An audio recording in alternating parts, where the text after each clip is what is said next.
Hey everybody. You know,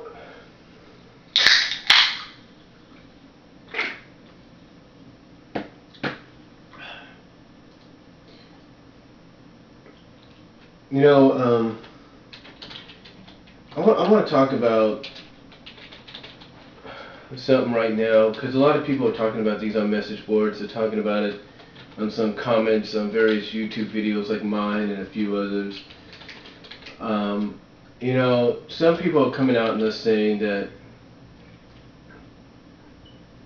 you know, they didn't like the Genesis story arc overall, that they felt it was nothing more than filler for the comic, and that what was happening to the a certain princess in the story arc, in the overall comic, overshadowed it and basically caused Genesis to be, like I said, nothing but filler and not that important. And I can understand.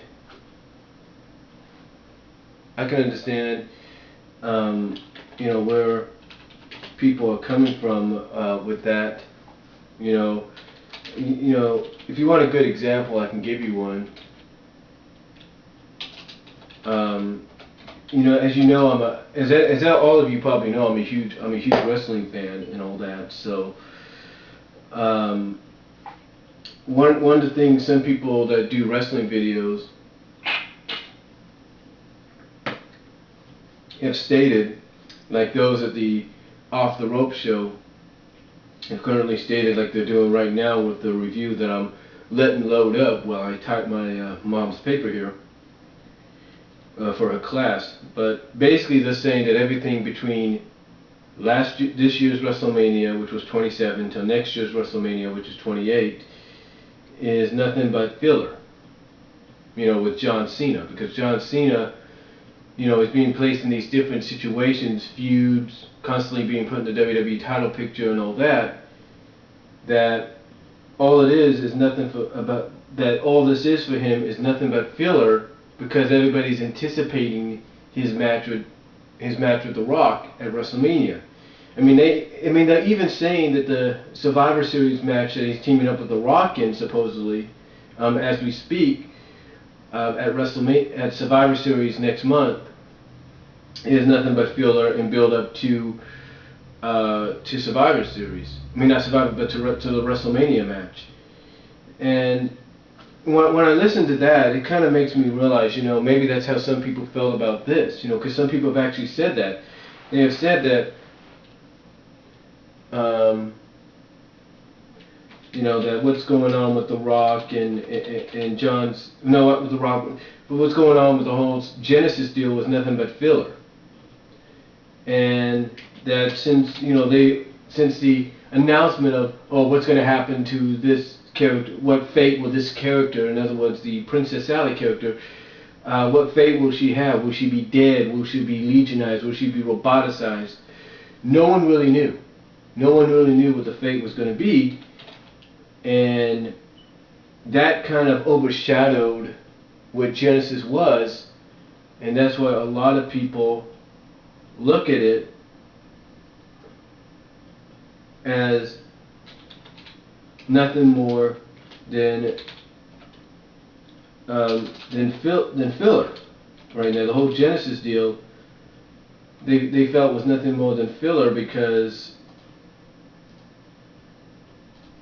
you know, the anticipation as to wanting to know what happens to Sally overshadowed that, and that's what pissed off a lot of fans.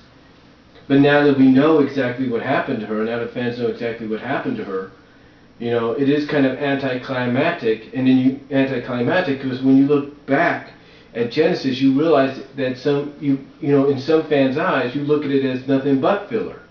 I mean, you can understand, yeah, they did it for the anniversary, and yeah, the writers trying to tie it in somewhere, in some way with the continuity. But when you take a look at it from a fan's perspective, especially a long-time fan wanting to know the outcome and the fate of one of the most popular characters in the book and one of their favorite characters in the book, it kind of gets overshadowed. It kind of becomes nothing but filler. It kind of overshadows that and makes the supposed overall 20th anniversary story arc nothing but filler. And again, this is why a lot of people really don't look at Genesis as being, as good as good as some other fans might say it is. But again, you got to go with the fact that even short-time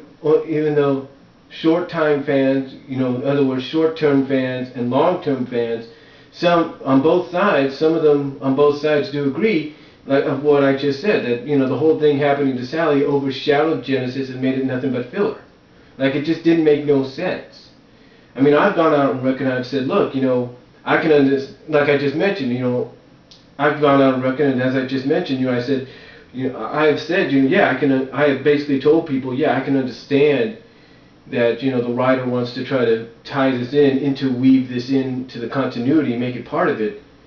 But in the end, the honest answer is you could have easily made this a separate comic book.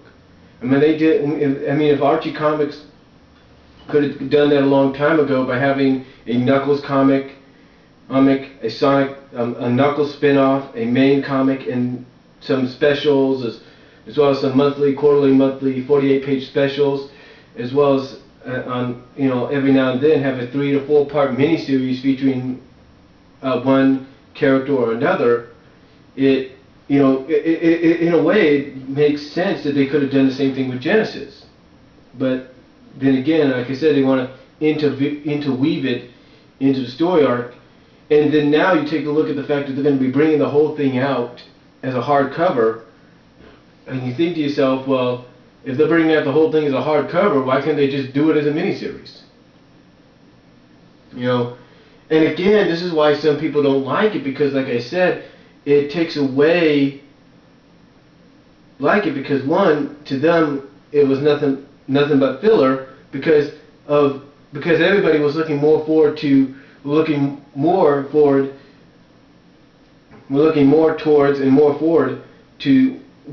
finding out what would happen to the Sally character, and then eventually through a certain comic shop finding out exactly what most felt was going to happen, and then thus in a way hope that it's only temporary, but yet we never know.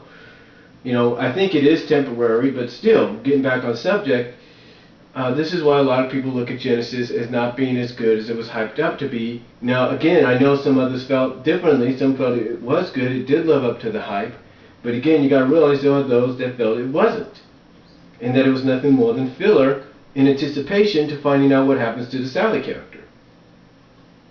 And the reason I used the comparison of the John Cena Rock situation in WWE is because that's exactly the same thing. Everything that John Cena, according to many people, the Off the Rope show, Steve Breach, Zara Nizarak could even agree on that. Yes, I did get your name correct this time, Sean. Zara Nizarak would agree on that everything in between Mania 27 and this upcoming Mania 28 is nothing but filler for John Cena.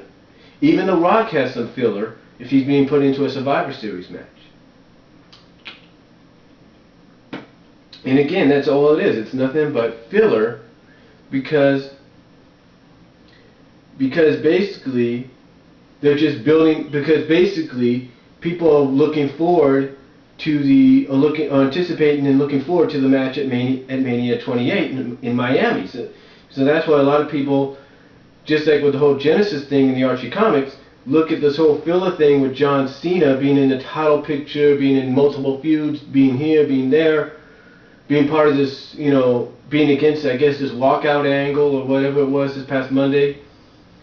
It's nothing more than filler, and believe it or not, this is all being taken away due to the fact that people are looking forward to The Rock and Cena at Mania, basically. The whole everything John Cena is involved in lately is being overshadowed by the fact that people are anticipating his match at Mania.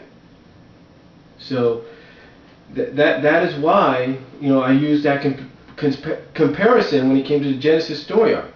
A lot of people felt it was overshadowed due to the fact that they were looking forward and anticipating and looking forward to what would happen to the Sally character in the end, and then finding it kind of anticlimactic now due to the fact that the official cover was revealed. But that's all I'm going to say on it. And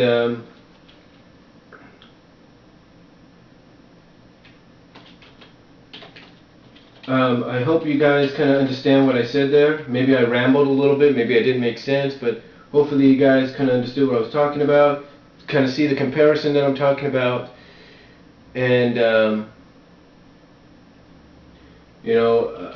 just give me your thoughts down below. Do a video response if you want, and I will talk to you all later.